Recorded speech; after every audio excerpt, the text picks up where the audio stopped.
O, arasan ko po ngayon kung gaano katagal po ang ating feeding sa ating solution, ay sa ating automatic processor. So, una kong gagamitin ay 10x12. So, titest film lang. So, kaya madilim lang siya sa ngayon. Ayon dito sa ating automatic processor, ang standby time is 35 seconds. So, tingnan natin kung in 35 seconds nga siya ay mag-start na yung ating countdown para sa rollers, sa pag-processing ng film. Okay. Wait. Okay. Pasok ko na.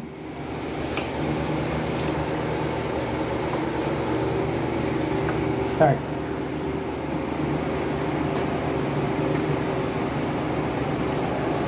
Bubuksan ko yung ating developer para makita kung nasa ang part na siya.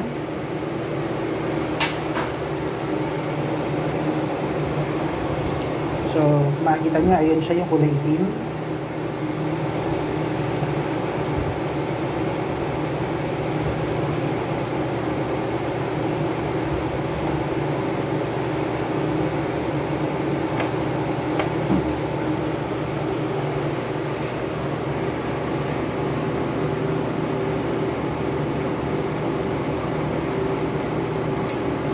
More than 35 seconds.